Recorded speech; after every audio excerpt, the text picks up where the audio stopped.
Novel terjemahan pejuang terhebat nomor 1. Bab 1916. Jack mengulurkan tangan dan menyentuh wajah berkilau Selena lagi. Seharusnya tidak lama sebelum itu akan lebih baik. Petik 2. Sudut mulut Selena berkedut, menunjukkan senyum centil. Tapi sebelum dia bisa mengatakan apa-apa, suara yang familiar datang dari belakang. Suara ini terlalu akrab, dan itu membuat hati Jack yang sering tumpul bergetar. Guru, aku kembali. Fernando bergegas ke Jack dengan ekspresi gembira. Sekarang Fernando telah pulih. Karena Jack telah tenggelam dalam kultivasi sebelumnya, dia hanya meminta Wang Kaixuan dan yang lainnya untuk mengambil batang roh Guyuan dan pil pemulihan jiwa untuk menyelamatkan Fernando. Meskipun dia tidak pergi secara pribadi, hatinya selalu prihatin. Sekarang keamanan Fernando sama baiknya dengan sebelumnya.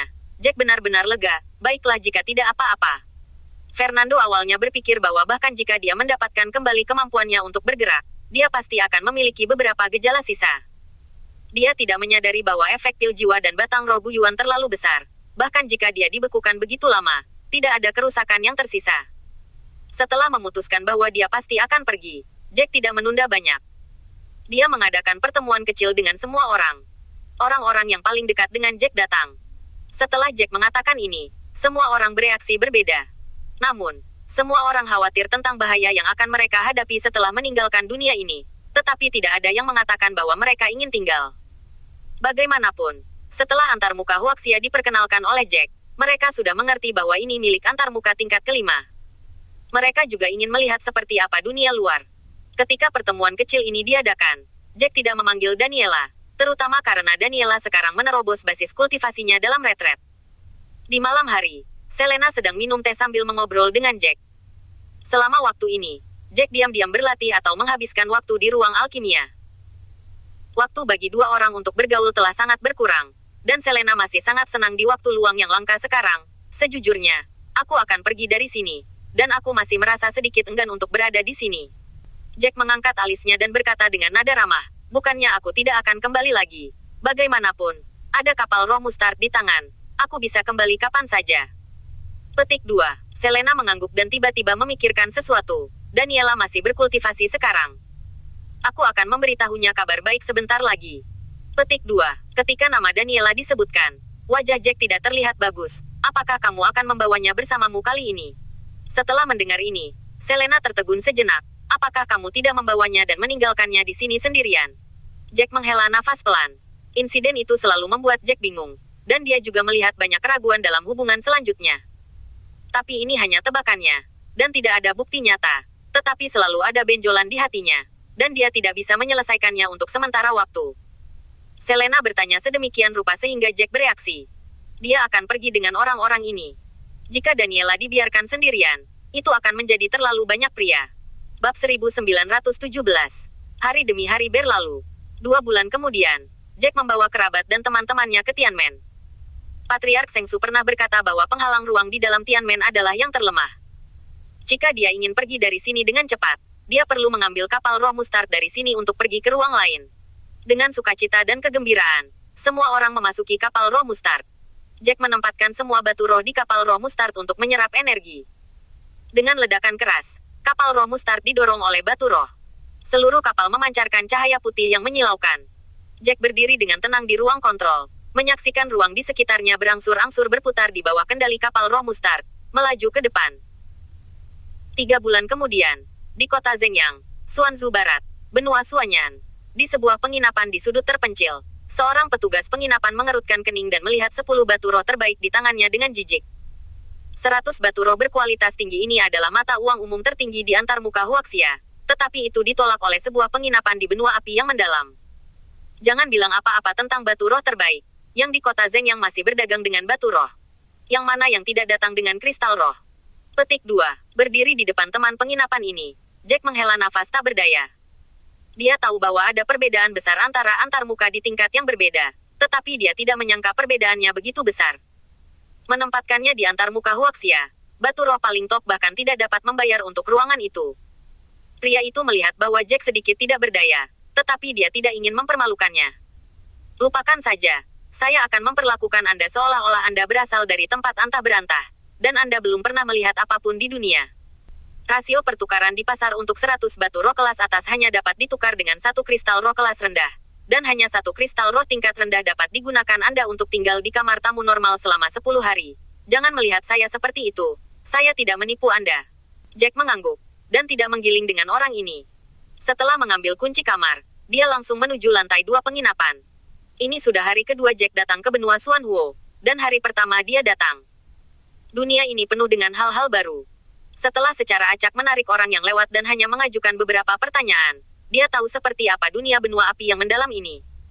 Benua Xuanhuo termasuk dalam antarmuka tingkat ketiga, tetapi di antara antarmuka tingkat ketiga, benua Xuanhuo adalah antarmuka yang lebih kuat. Ada banyak orang kuat yang tak terhitung jumlahnya. Apakah itu sumber daya kultivasi atau mewarisi keterampilan seni bela diri? Mereka tidak sebanding dengan antarmuka Huaxia. Sebagai contoh mata uang universal dunia ini, batu roh yang dapat digunakan di antarmuka Huaxia adalah sesuatu yang akan dikeluarkan oleh orang miskin di dunia ini. Mata uang universal dunia ini adalah kristal roh yang mengandung lebih banyak aura daripada batu roh. Dan untuk beberapa alasan, sistem kultivasi antarmuka Huaxia pada dasarnya berbeda dari sistem kultivasi dunia ini.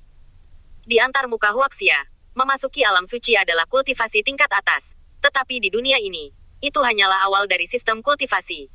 Apa yang membuat Jack sakit kepala adalah bahwa dari awal pertama ke jalan seni bela diri, sampai kemudian ke alam jiwa, rangkaian basis kultivasi ini semuanya adalah keadaan yang sama di benua api yang mendalam. Dan mereka semua adalah tahap yang diperoleh.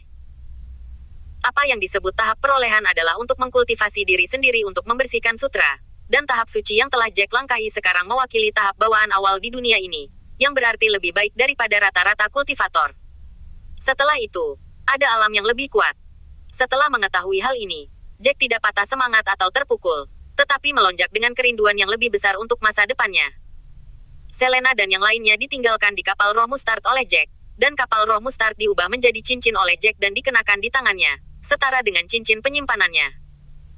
Tidak mungkin cincin penyimpanan biasa untuk menyimpan benda hidup, tetapi kapal roh mustard adalah harta roh tingkat tinggi, yang tidak hanya memungkinkan orang untuk tinggal di dalamnya, tetapi bahkan berlatih meditasi di dalamnya. Bagaimanapun, Selena dan yang lainnya memiliki tingkat kultivasi yang rendah, dan Jack khawatir jika mereka mengikutinya, mereka akan berada dalam bahaya. Oleh karena itu, ini memungkinkan mereka untuk duduk dan berlatih di dalam, dan menunggu sampai tingkat kultivasi mereka meningkat. Bahkan, Jack tidak perlu menyewa kamar sama sekali. Bagaimanapun, dia memiliki kapal roh mustard. Jika dia perlu istirahat, dia bisa langsung masuk ke kapal roh mustard. Tapi dia adalah pendatang baru di dunia ini, dan akan berurusan dengan orang-orang di dunia ini. Bab 1918. Sejak zaman kuno, tempat-tempat seperti penginapan dan restoran telah menjadi tempat terbaik untuk menanyakan berita. Inilah sebabnya mengapa Jack bersikeras untuk tinggal di penginapan. Dunia ini memiliki persamaan dan perbedaan dengan antarmuka Huaxia. Hal yang sama adalah itu, kecuali untuk peradaban seni bela diri yang maju. Dunia ini tidak sebagus antarmuka Huaxia. Perbedaannya adalah bahwa peradaban seni bela diri beberapa kali lebih maju daripada antarmuka Huaxia. Bahkan tingkat keterampilan seni bela diri pada dasarnya sama dengan antarmuka Huaxia. Penginapan ini termasuk ke dalam tingkatan yang paling umum, baik dilihat dari luar maupun dekorasi interiornya. Tapi Jack tidak peduli dengan semua ini. Lagi pula, dia tidak datang ke sini untuk menikmati hidupnya. Berbagai sekte di benua Xuanyan tidak pernah berhenti bertarung, dan tingkat bahaya di dunia ini bahkan lebih kuat daripada antarmuka Huaxia. Jack berpikir sejenak, tiba-tiba merasa bahwa jalannya tidak begitu mulus. Dia harus memperkuat kekuatannya dalam waktu singkat untuk mengatasi perubahan yang mungkin terjadi di dunia ini setiap saat. Tepat ketika dia akan memasuki kapal roh mustard dan mendiskusikan rencana selanjutnya dengan keluarganya, ada suara keras di luar. Seolah-olah seseorang telah memecahkan mangkuk teh. Jack bukan orang baik, tetapi jika dia tidak mendengarkan apapun ketika dia pertama kali tiba, itu akan dengan mudah menghalangi jalannya. Setelah memikirkannya, dia membuka pintu kamar dan pindah ke aula bawah tempat para tamu sedang makan. Dia melihat bahwa di aula yang awalnya sepi, beberapa kelompok orang berkumpul saat ini. Seorang pria berjubah merah menatap salah satu pipinya. Suasana di antara kedua orang itu tegang. Seolah-olah mereka akan bertarung di detik berikutnya. Pria berjubah merah itu menggembungkan pipinya dan berkata dengan marah kepada si janggut, "Kau tahu sial. Jangan berpikir kemampuan kecilmu bisa pamer di depanku." Setelah mendengarkan ini, si janggut bergetar karena marah. Matanya hampir keluar dari rongganya. "Zhang Xifeng, jangan hanya mengandalkan keluarga Zhang Anda untuk menggertak kami prajurit sipil. Saya menemukan ramuan itu terlebih dahulu. Saya mengumpulkan semuanya.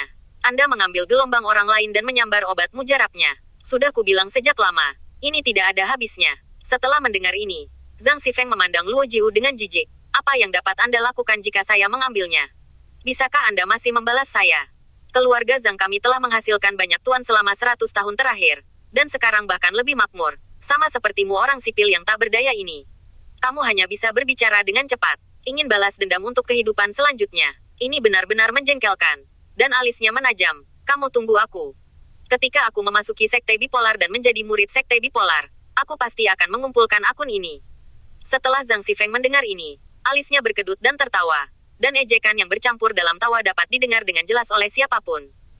Oh, halo, kamu sangat konyol. Kamu masih ingin menjadi murid sekte bipolar. Kamu tidak ingin buang air kecil. Lihat apa kelebihanmu. Hanya kekuatanmu. Apalagi murid sekte bipolar. Sekarang, bahkan jika kamu melakukan tugas lain-lain untuk murid-murid sekte Suangji, mereka tidak menginginkanmu.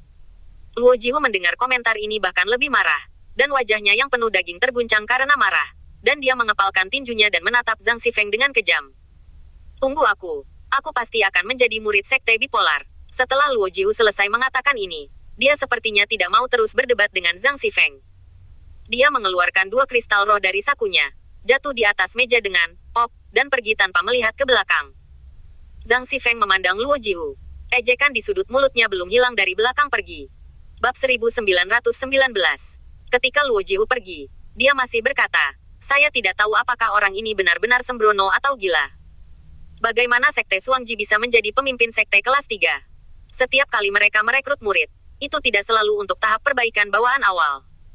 Dia bahkan berani mengatakan bahwa dia pasti akan menjadi murid sekte bipolar di akhir periode pasca akuisisi.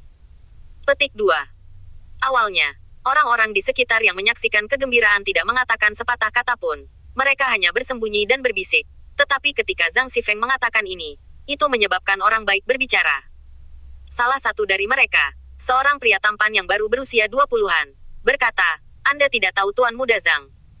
Pria besar tadi bukanlah omong besar. Lupakah bahwa sekte bipolar tidak dapat melalui sekte Hunyuan selama periode waktu ini? Dalam 2 hari terakhir, kedua sekte telah mencapai titik di mana mereka berada dalam situasi yang sama dan bertarung kapan saja. Sekte bipolar telah merekrut sejumlah besar murid jika terjadi kecelakaan, dan juga melonggarkan kondisinya, bahkan jika orang-orang dari periode yang diperoleh dapat diambil penilaiannya.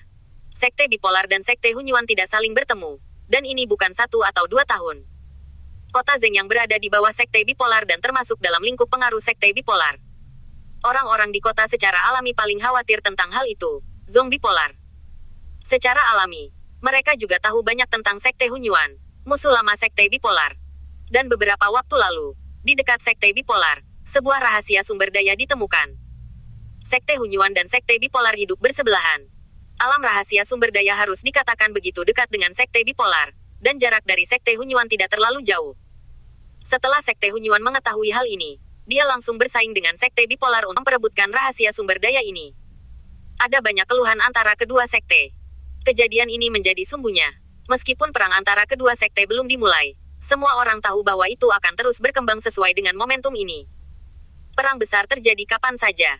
Sekte bipolar juga untuk dapat memperluas personel cadangan, atau untuk menyerap umpan meriam yang cukup, sehingga kondisi untuk menerima murid santai.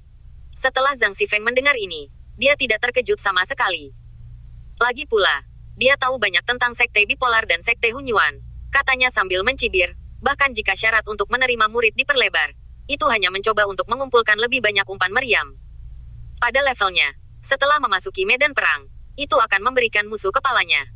Setelah mendengar ini, semua orang merasa tidak nyaman. Tetapi kebanyakan dari mereka setuju dengan pernyataan Zhang Xifeng di dalam hati mereka. Latar belakang keluarga Zhang Xifeng tidak buruk di kota Zhengyang, dan beberapa snob ingin menjilat Zhang Xifeng dan mengambil kesempatan untuk menyenangkannya. Pria 5 besar dan 3 tebal, bahkan jika dia menjadi murid sekte bipolar, dia pasti akan menjadi umpan meriam di antara umpan meriam seperti yang dikatakan Tuan Zhang.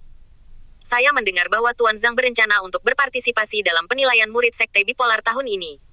Meskipun pertempuran ini pasti akan menimbulkan banyak korban, itu juga akan membawa cukup banyak peluang.